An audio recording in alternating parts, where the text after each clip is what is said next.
하나님 말씀은 요한복음 17장 보겠습니다.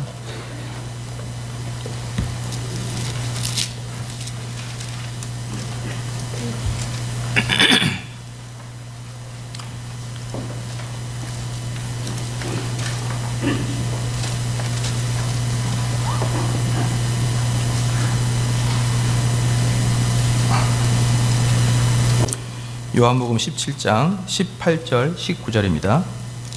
요한복음 17장 18절 19절 봉독해 올리겠습니다. 하나님께서 나를 세상에 보내실 것 같이 나도 저희를 세상에 보내었고 또 저희를 위하여 내가 나를 거룩하게 하오니 이는 저희도 진리로 거룩함을 얻게 하려 함이니이다. 아멘.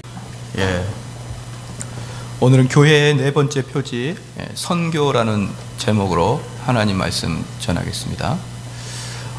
우리가 이제 또 오래간만에 그 예배가 무엇인지를 잠깐만 설명하고 예배를 들어가겠습니다. 왜냐 그러면은 약간 정신을 다른 데 팔고 있는 분들이 몇 분 계셔서 제가 말씀을 드리고 싶습니다. 사랑하는 성도 여러분, 이 예배는 여러분이 하나님 만나러 오시는 겁니다.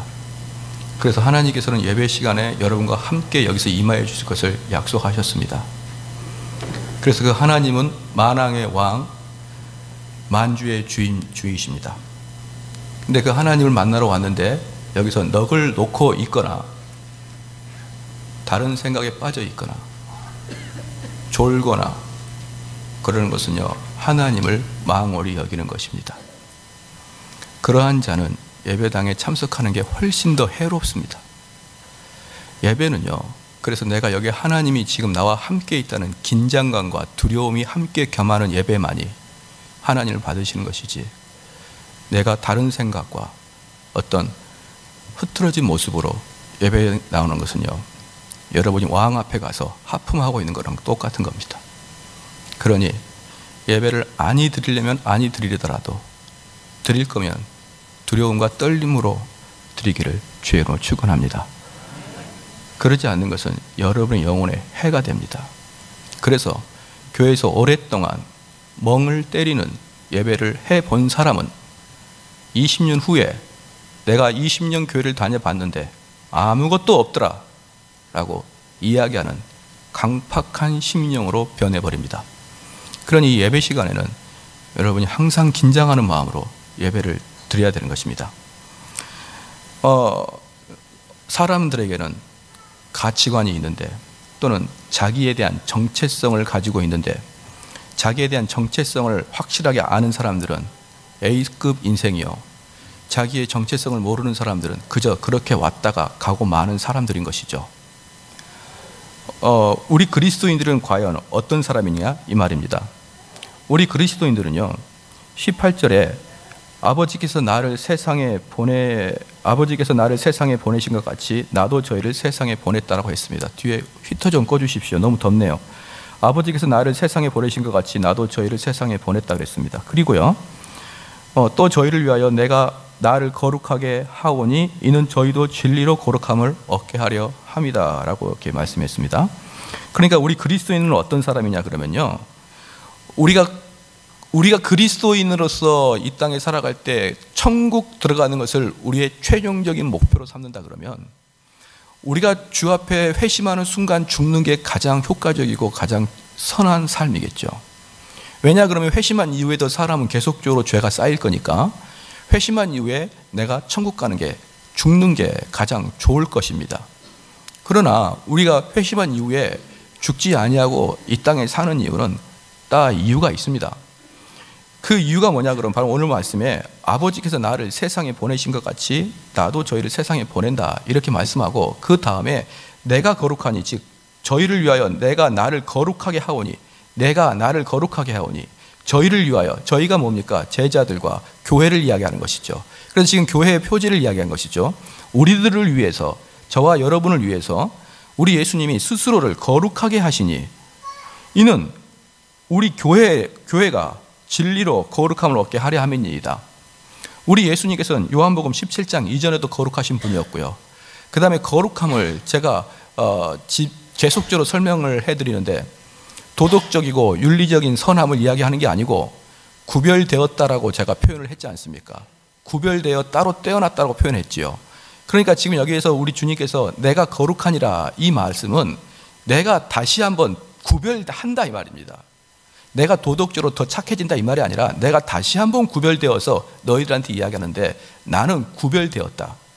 무엇을 위해서? 18절에 아버지께서 나를 세상에 보내신 것 같이, 즉 아버지께서 나를 세상에 보내시려고 나를 구별했다 이 말입니다. 그런 것 같이 너희들도 세상에 보내어진다. 그래서 주님께서 우리를 구별하신다. 주님께서 우리를 거룩하게 하신 이유는 무엇이냐면 세상에 보내게 하기 위함인 것입니다. 그게 바로 그리스도인이라는 뜻이 구별되었다는 뜻이고요. 그리스도인이라는 뜻은요, 구별되어서 세상에 보냄을 받은 자를 그리스도인이라고 하는 것이죠. 그러니까 그리스도인들을 우리가 보편적으로 어려움과 고난이 있을 때 교회에 와서 그것을 기도하고 해결하는 것을 그리스도의 표본으로 보지 아니하고 그리스도인의 표본은 예수님께서 구별되었듯이 나도 구별되어서 무엇을 위해서? 복음 전파를 위해서 구별되어서 따로 떼어진 자가 우리 그리스도인이다 이 말입니다. 그러니까 쉽게 말씀을 드리면 우리들의 정체성, 우리들의 아이덴티티는 뭐냐? 복음 전파자라 이 말입니다. 이건 더 쉽게 이야기해서 여러분의 정체성은 우리의 직업에 의해서 정해지는 게 아니고 나의 정체성은 복음 전파를 위해서 있다는 게 그리스도인이란 말이에요. 안 하면 안 하더라도, 그리스도인이 아니면 아니더라도 그리스도인, 보험 설계사는 보험 설계를 하는 게 그 정체성이고요. 의사는 수술을 하는 게 정체성이고, 그것처럼 그리스도인들은 복음 전파하는 게 여러분의 메이저 잡이라 이 말입니다. 무슨 말인지 알겠죠? 그러니까 우리는 내가 이 땅에 왜 사느냐는 내가 이 땅에 자녀를 잘 키우고 이 땅에서 내 직업에서 열심히 함으로 인해서 내가 있는 자리에서 최선을 다해서 사역한다 이게 아니고, 그것은 두 번째 잡이고 첫 번째는요, 미셔너리 잡이 여러분의 첫 번째 사역이란 말입니다. 목사님, 그런 선교 사역은 목사님이나 선교사가 하는 거 아닙니까? 목사님은 교회에서 돈 받지 않습니까? 여러분은 직장에서 돈 받지 않습니까? 똑같아요, 돈은. 그러나 저는 복음을 전파하는 자고 우리 성도들은 직장에서 복음을 전파하는 것입니다. 하등의 차이가 없습니다. 저는 교회에서 돈 받고 여러분은 직장에서 돈 받습니다. 그 돈을 주신 분은 누구이십니까? 하나님이십니다. 직장에서 사장이 주는 게 아니라 그 사업이 잘 되게 하신 그 하나님을 통해서 돈이 여러분의 주머니에 가기 때문에, 그래서 그 돈이, 나한테 들어오는 돈이 다 하나님으로부터 왔다는 고백이 11조 아니겠습니까? 내가 받은 돈은 장소만 틀리고 들어오는 창구만 틀리는 것이, 나한테 들어오는 절대적인 액수는 하나님이 주신 것이에요. 그래서 목사만 하나님이 주신 게 아니고 우리 성도들도 다 하나님이 주셨습니다. 그러니까 저는 교회에서 복음을 전파하는 것이고 여러분은 직장에서 복음을 전파하는 그런 사역에 있지, 근본적으로 목사님의 사역이, 근본적으로 목회자의 비전이 복음 전파가 나의 사명인 것처럼, 그것이 목사의 사명이라 그러면 사람들이 아무도 안 놀라는 것처럼, 우리 성도들의 사명이 내 직장의 성공이 아니요, 목사와 똑같은 복음 전파자라 그래도 아무도 안 놀래야 되는 게 그리스도인의 정체성입니다.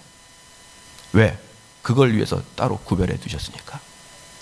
그런데 이 아이디어가, 이 편견이 바뀌지 않으면요, 엄청나게 힘듭니다. 보편적으로 사람들은요, 나의 가장 중요한 것은 가정과 그리고 직장이라 생각하고, 그 가정과 직장에서의 그 열심히 하기 위해서 교회에서 배우는 것은 힘을 얻고 그것을 열심히 하는 것을 교회로 생각하는데, 그렇게 된다 그러면 교회는 항상 두 번째겠죠. 교회는 나에게 힘을 주는 것이기 때문에 항상 두 번째고, 이 힘을 얻어서 어디다가 쓰느냐? 예, 직장에서 열심히 일하는데 쓰더라 이 말입니다.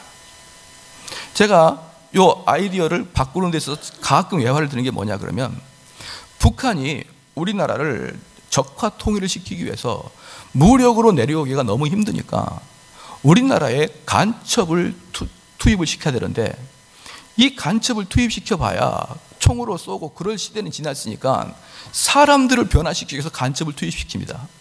그런데 북한도 압니다. 그 사람이 직업이 너무 안 좋고 뭐 간첩으로 내려왔는데 주민등록증도 없고 아무것도 없으니까 계속 백수로만 계시고 있으면 그 사람이 누구에게 영향을 끼치겠습니까? 그러니까 북한에서 간첩을 보낼 때 북한의 평양의 김일성 대학을 졸업한 사람을 보내는 게 아니고 우리 한국 사람 중에 유럽으로 공부하러 간 그 석박사를 받으러 간 사람들을 통해서 북한에서 그에게 접속을 하는 거예요. 그래 그에게 접선해서 그를 사상교육 시키고 그리고 거기 있는 7년, 8년, 9년, 10년 동안 등록금을 대주면서 후원하면서 그가 남한에 들어가서 이제 자리를 잡으면은 너가 그 북한을 위해서 일을 하라. 이렇게 간첩이 이렇게 고품격화 되지 않았겠습니까? 옛날처럼 막 38선을 수영해서 넘어와서 이제 뭐 하게요? 그 수영해서 넘어오면 아무것도 할 거 없으면 다 백수로 앉아있기 때문에 그 사람은 굶어 죽습니다. 그러니까 이 사람이 딱 넘어와서 이제 거기에서 서울에 나왔습니다. 이제 한국에 왔습니다. 그리고 이제 어떤 대학교 교수나 어떤 공무원으로 들어가는 것이죠. 그러면 그 마음 속에는요, 그 겉으로 드러나는 어떤 모습은 교수고 공무원이지만 그 속마음은요, 실질적으로 북한을 향한 일을 하는 그런 간첩이란 말입니다. 그런데 그 간첩이 언제 교수가 됐는데 열심히 이제 교수 생활을 하면서 열심히 북한에다가 지령을 받아들이고 또 주변에 영향력을 끼친 사람들한테 계속 가가지고 그 좌경화의 세력을 만들어 가지게 있죠. 이제 그러다가 한 10년 살았습니다. 결혼도 했습니다. 그랬더니 집에 가니까 아내가 여보 왜 그렇게 요즘에 돈을 못 벌어와? 좀 열심히 돈 좀 벌어와. 그랬더니 이 남편이 마음이 점점 변해서 이제 어떻게 변했냐면 그렇지 내가 이번에 학과장을 해봐야지. 그래서 이제 그 사람의 목표는요, 내가 이 대학에서 이과에서 학과장이 되는 게 목표가 되는 것입니다. 그때부터 이 사람은 많은 교수를 찾아다니고 많은 식사를 하시면서 교제를 하면서 자기의 세력을 넓혀 가겠죠. 그래서 학과장이 됐더니 너무 좋습니다. 그래서 학과장이 돼서 너무 좋아서 그 마음속에 또 다니 이렇게 샘솟는 게 그래 내가 이왕 된 거 총장이 돼야지. 그래서 이제 학과장의 일을 하면서 그 총장의 일을 같이 이제 후보가 되기 위해서 열심히 총장의 일을 하는 그 시간 동안 북한은 그 사람을 배신자라고 말하는 겁니다. 북한은 그를 배신자라고 이야기하는 것이에요. 그런데 그는 얼마든지 북한에다가 항변할 수 있습니다. 수령님, 내가 살다 보니 애들도 태어나고 토끼 같은 마누라가 아니라 호랑이 같은 마누라가 집에 있어서 으르렁 거려서 제가 제 할 일을 잃어버리고 말았군요. 저를 불쌍히 여겨주셔서 라고 하지만 북한은 다른 킬러를 보내서 그를 죽이는 거예요. 우리는 하늘로부터 복음 전파자라고 스파이로 이 땅에 보내졌습니다. 왜냐 그러면 우리는 이 땅에 권세 잡은 자가 악한 마귀이기 때문에 이 땅에 있다는 자체가 이 땅에 활동하는 하늘나라 스파이예요. 그런데 우리는 그 의식 다 잃어버리고 내 먹고 사는데 바빠서 기도할 때 하나님 내 마음은 원이로되 육신이 연약합니다. 이렇게 쓸데없는 이야기를 해대면서 자기의 입속을 다 차리고 살면서도 하나님께 아무런 두려움과 부끄러움이 없는 거예요. 그런데 다시 말씀을 드리기에 아까 그 교수의 목표는 대한민국의 적과 통일이듯이 우리 그리스도의 목표는요, 하나님 나라 복음 전파입니다. 즉 다시 말해서 하나님 나라가 나를 통해 다른 사람에게 전파됨으로 한 명이 하나님 나라화 되는 것을 간첩으로 비교하면 한 명이 적화가 되는 거랑 똑같겠죠. 그런데 많은 사람들이 이걸 잊어버립니다. 그리고 교회는 내 위로와 내 평안만을 찾기 위해서 다니는 것이에요. 그 교수님이 인생의 목적이 학과장이 되고 총장이 되는 것처럼 바뀌었듯이 나는 이 땅에서의 목적은 이제 하나님 나라의 복음 전파가 아닌 내 일신의 기쁨과 일신의 만족을 위해서 살면서 그 만족을 극대화시켜달라고 하나님께 기도하는 아주 이상한 상태가 되어버렸습니다. 그래서요, 우리는 우리의 그 정체성을 정확하게 알지 못하면 우리 정체성은 본래의 우리의 직업은 복음 전파자라는 정체성을 잊어버리면 항상 우리 성도들은 그게 나와 직접 상관이 없고 그건 오직 목사와 전문 사역자만 일이라고 항상 생각합니다. 그러나 언제든지 어느 시기든지 어느 나라든지 부흥을 일으킬 때는 한 목사의 불꽃 같은 설교에 의한 성도들의 뒤집어짐에 의한 성도들의 외침으로 부흥이 일어난 겁니다. 단 한 번도, 여러분 잘 생각해 보십시오. 단 한 번도 초대교회 이후에 사도 바울, 사도 베드로 이후에 교회 목사님이 직접 전도하는 경우는 거의 없습니다. 여러분이 교회사를 몰라서 그렇지 목사님은 계속 성도를 불러 연단시키는 거지. 그것에 뒤집어진 평신도가 사회 곳곳에 들어가서 거기서 영향력을 끼치고 거기서 복음을 전파함으로 사회가 뒤집어지는 것이지. 성도들은 팔짱 끼고 구경하고 목사가 다리에 땀나도록 전도하고 다니면, 사랑하는 성도 여러분, 제가 말해볼까요? 그럼 목사님 설교 준비 못합니다. 현격하게 수준 낮은 설교 준비가 뚝 떨어집니다. 여러분은 알겠지 모르겠지만 이 설교하는 준비할 때 밤새입니다. 몸에 축이 나도록 설교 준비하는 것이죠. 그냥 1년 12달 어떻게 이런 설교가 계속 나오겠습니까? 계속 보이지 않는 곳에서 목숨 걸고 선교 준비하는 거예요. 그런데 이 목사님에게, 말씀과 기도에 전무해야 될 목사님에게 길로 보내서 길에 가서 목사님이 전도해 오십시오 라고 하는 것은 교회사에서 없습니다. 교회사에서는요, 성도들에 의해서 교회의 부흥이 일어나는 것입니다. 그것을 믿으셔야 됩니다. 왜냐 그러면 우리는 그 부름을 받기 위해서 선택된 자기 때문에 그렇습니다. 우리는 그러한 일을 하기 위해서 구별된 자기 때문에 그랬습니다. 그런데 이제 우리에게 아주 어려운 문제가 생겼습니다. 아버지께서 나를 세상에 보내신 것 같이, 우리 하나님이, 우리 예수님을 세상에 보내신 것 같이 우리 예수님이 나를 세상에 보냈다 이 말입니다. 그러니 우리를 파견하는 곳이 세상인 것이에요. 그러면 우리는 기독교인들의 중요한 또 독특성이 하나 있는데, 우리는 세상의 안에 있지만 세상에 속하지 않았다는 이중적인 직분을 가지고 있어요.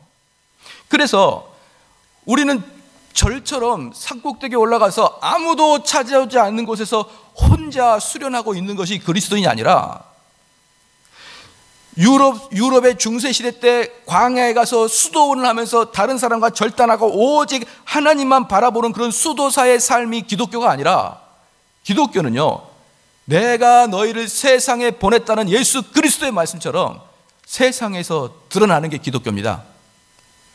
그래서 또한 교회사를 보면요, 교회사를 보면 이렇게 말씀을 드리면 뭐하지만 교회사의 역사는 도시의 역사입니다.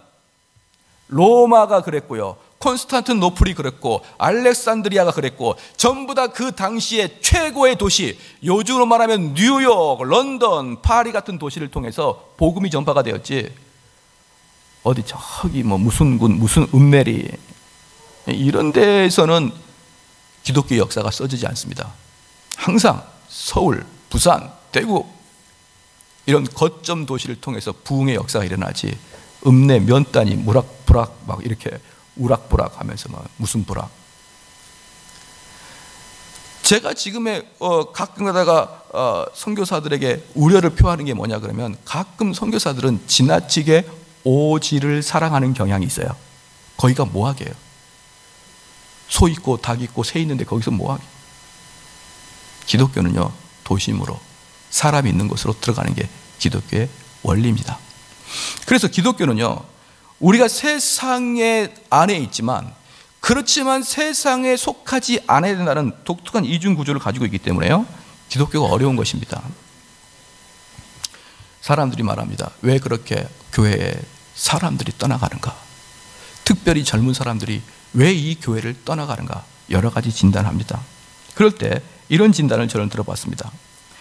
세상의 문화는 저만큼 앞서가고 있는데 교회는 세상의 문화에 뒤처져 있으니, 아니 요즘 젊은 사람들이 쿵짝쿵짝 노래도 부르고 뭡니까 스크린에 아주 익숙한 아이들이 이 교회 딱 들어오면은 10년 전이나 20년 전이나 똑같은 형태의 예배를 드리고 똑같은 그런 쾌쾌무구한 세상의 문화에 비해서 형격이 떨어지는 그런 문화를 갖고 있으니 젊은이들이 이 교회에 남아있겠느냐 이 말입니다. 그래서 찬양도 1500년도에 만들어진 시편 찬송 그만하고 찬송가 난 1800년도란 1900년도 초에 나온 찬송가 그만하고 현대 CCM 같은 걸 불러가면서 젊은이들의 마음에 합한 교회가 되지 않아야 되겠느냐 그렇게 이야기하는 것이죠. 그래서 그들의 목표는요, 어떻게 하면 교회의 문턱을 낮춰서 교회와 세상에 차별을 두지 않을까가 이 사람들의 목표입니다. 그런데 이분들은요, 정확하게 말해서 교회론과 예배론을 모르고 상식적으로 이야기하는 것입니다. 교회는요, 이 세상에 그들과 우리의 동등함을 보여주는 게 교회가 아니고, 교회는요, 나는 너희들과 다르다라는 걸 보여주는 게 교회예요. 나는 너희들과 달라, 이걸 보여주는 게 교회이기 때문에 교회가 세상의 문화를 따라가는 것은요, 어찌 보면은 지혜로운 것 같지만 세상의 문화와 세상의 방법은요, 절대로 가치 중립적일 수가 없습니다. 무슨 말입니까? 그 형태 하나만 들어와도 어쩔 때는요, 뭐까지 같이 들어옵니까? 정신까지 같이 들어와요. 정신까지 같이 들어옵니다. 그 기계만 들어오는 게 아니라 그 기계가 하나 들어오므로, 컴퓨터라는 기계가 하나 들어오므로 컴퓨터의 그 내면에 깔려있는 철학까지 같이 들어오게 됩니다. 그래서 교회에서 세상이 사용하는 기계들을 하나 두 개씩 사용하다 보면요, 어느 순간에 자기도 모르는 순간에 가치관까지, 세상의 가치관이 같이 들어오게 된다는 것을 곧 알게 될 것입니다. 그래서 우리는 가급적이면은 기계의 힘을 빌리지 않는 오직 성령의 힘만을 빌리는 예배에 익숙해져야 되는 것입니다. 할렐루야. 그래서 이분들이 결국은 세상과 교회를 기준을 낮췄을 때 순간적으로 사람이 많이 오는 것 같긴 하지만 결국 사람들이 세상에 나가서 교회를 비평할 때 교회를 어떻게 비평하느냐? 교회는 가볍고 시끄럽다라고 평가하는 거예요. 우리는 그 교회가 가볍고 시끄럽게 하기 위해서 얼마나 많은 돈을 들여서 앰프와 드럼과 CD와 여러 가지를 준비해서 젊은 사람들에 맞게 음악을 만들고 그렇게 했는데 들인 돈이 얼만데 밖에 나가서 시끄럽다 교회, 오히려 천주교회 하니까 조용하고 좋더라, 그런 슬픈 이야기를 하는 걸 여러분 들어보셨죠? 들어보기도 하고 직간접적으로 그런 정보를 받았을 것입니다. 그래서 성당에 가면은 왠지 경건하고 차분해지는데 교회 가면 시끌벅적 하면서 그게 종교냐? 이렇게 이야기를 하는, 정말 마음 아픈, 교회 입장에서는 우리 성도들 위한다고 그 많은 돈을 들여서 그렇게 했건만 돌아오는 리액션은 그것도 종교냐? 이렇게 표현하는 슬픈 현상입니다. 그래서요, 우리가 교회가 사람들이 빠져나가는 것은 찬양이 작아서도 아니요, 조직이 작아서도 아니요, 어떤 프로그램이 없어서도 아니요, 무엇이 없어서입니까? 성령의 역사가 없어 빠져나가는 거죠. 성령의 역사가 없어 사람들이 나가는 거지. 성령의 역사가 없이도 얼마든지 그러한 것들이 교회에서 유용하게 다뤄질 수가 있습니다. 그러므로 우리는 중심적으로 봐야 될 것이 뭐냐 그러면 이 교회의 조직 체계가 아니라, 초대교회 때는 조직 체계가 아무것도 없었지만 성령의 역사로 불꽃같이 사람들이 예배를 드렸습니다. 그러나 중세시대는 얼마나 교회가 조직이 탄탄했던지 저 로마에서부터 저 시골 면 단위까지 동일한 조직 체계로 로마 교회가 정권을 잡고 있었습니다. 그런데 성령의 역사가 아니라 악령의 역사가 일어났습니다. 저는 조직 체계를 없애자는 게 아닙니다. 그런데 문제는 뭐냐면, 왜 이 교회가 이 모양이지?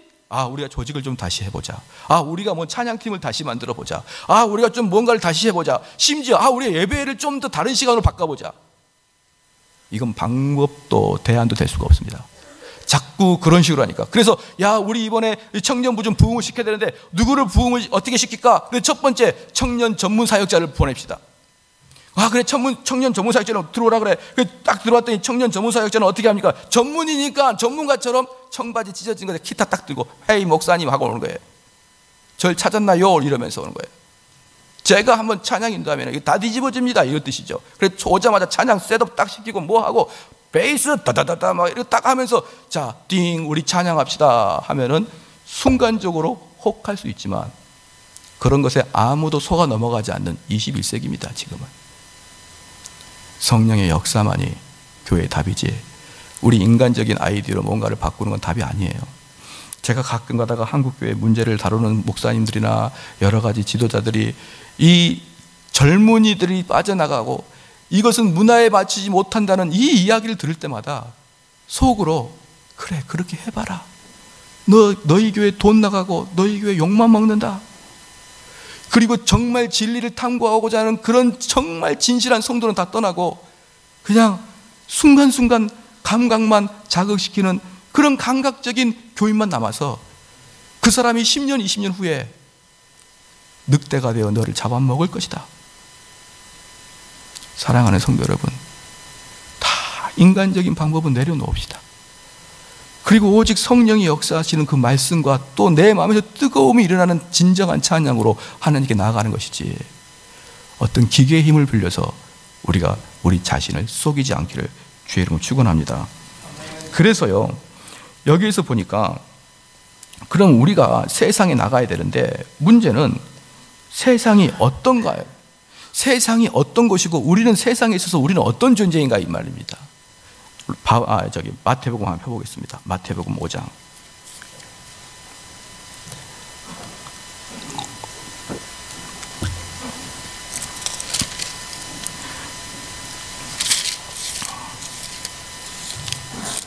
마태복음 5장.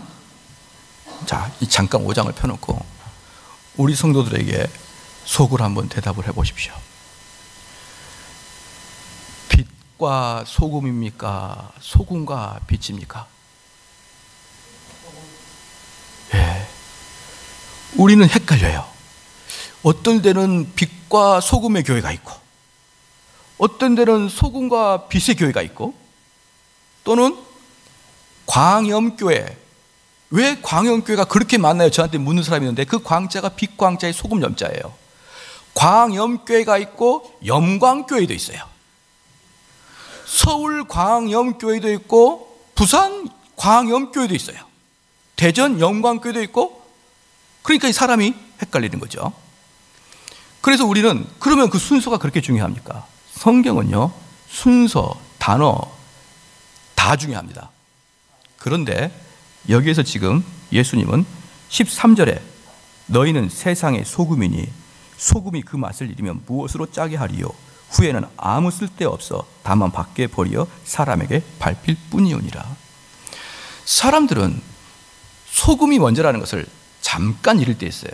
제가 대체적으로 사람들한테 물어보면은 빛과 소금이 훨씬 더 자연스럽게 나오는 것을 저는 볼 수 있는데 사실은 소금과 빛인 것입니다.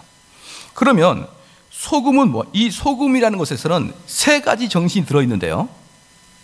첫 번째는 이 세상은 썩기가 매우 쉬운 한여름밤의 고기와 같다. 이 세상은 매우 썩기가 쉬워서 한여름밤의 고기처럼 금방 썩는다 이 말입니다.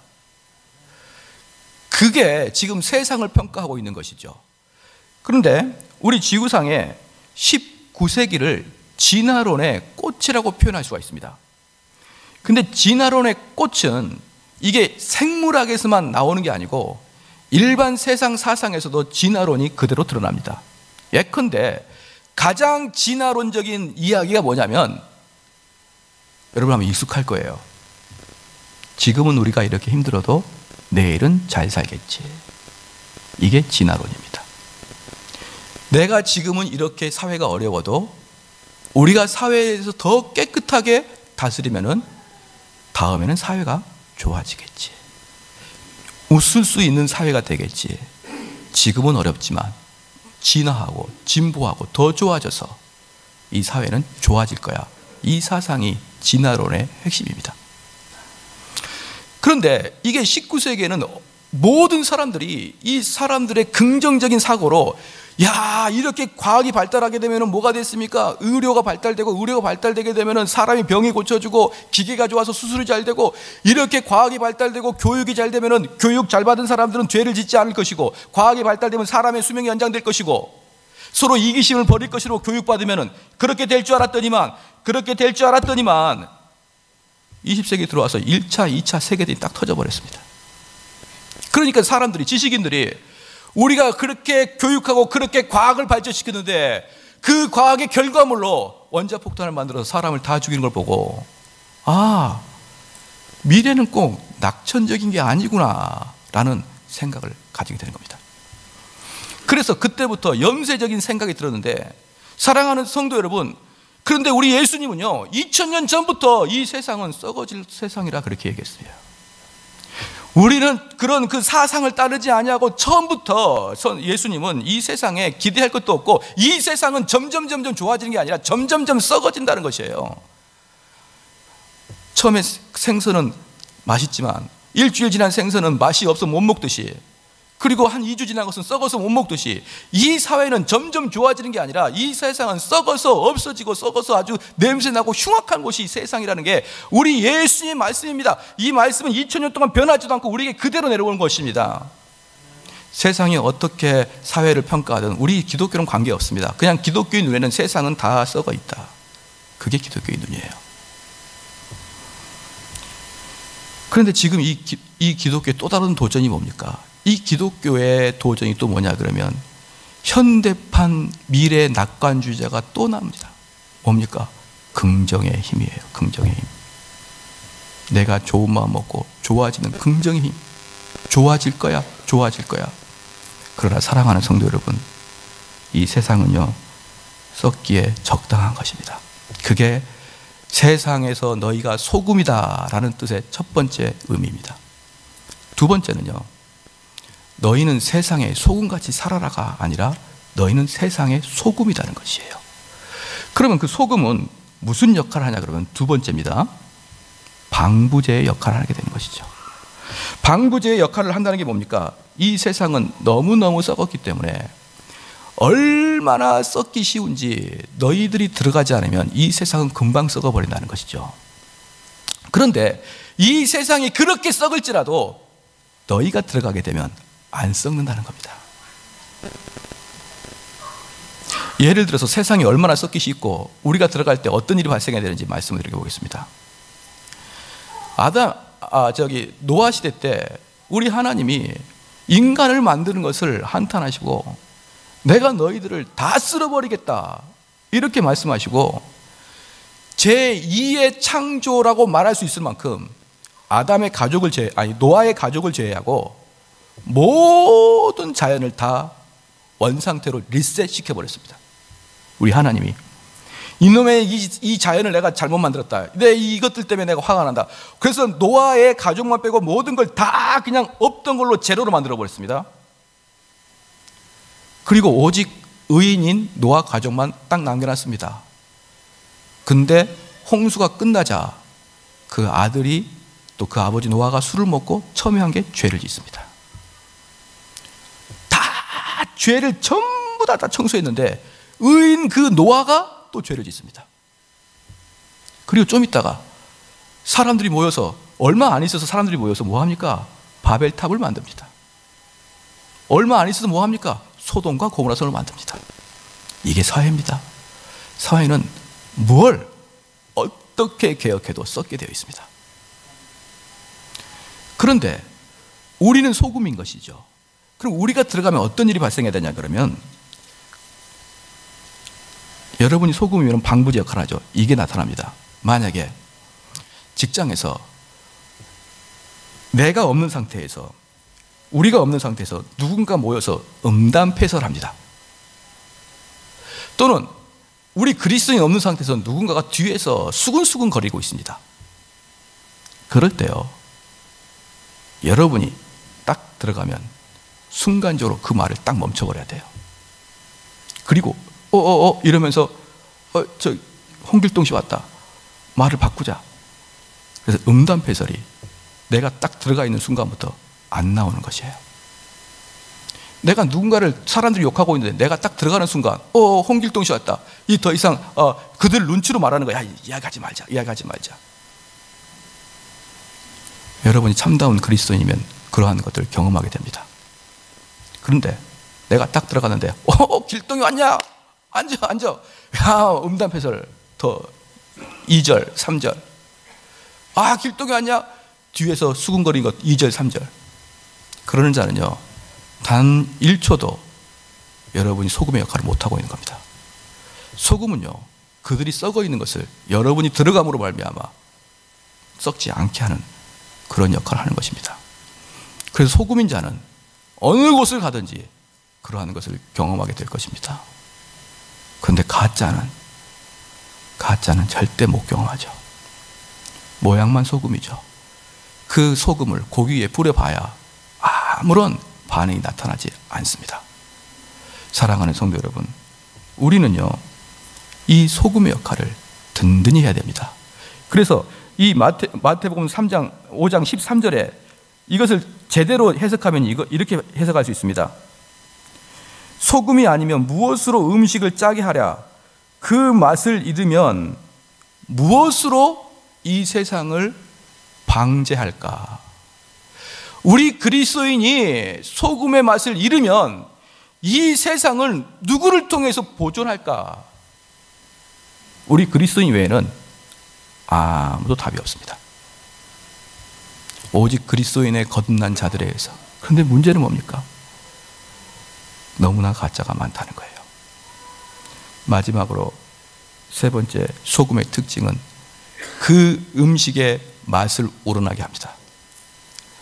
소금이 들어가게 되면 맛없던 국이 맛있어지는 것이에요. 그러니까 이 소금만 들어가면 살맛이 나고 기쁨과 거룩함이 있는 것입니다. 내가 가족에 들어가면 나 때문에 기쁨이 있는 것이에요. 내가 직장의 동료들과 같이 있으면 나 때문에 사람들이 힘을 얻는 것입니다. 그게요, 거룩하고, 지금 요한복음 17장 보니까 교회의 표지 중에 기쁨이 있었죠. 거룩함이 있었죠.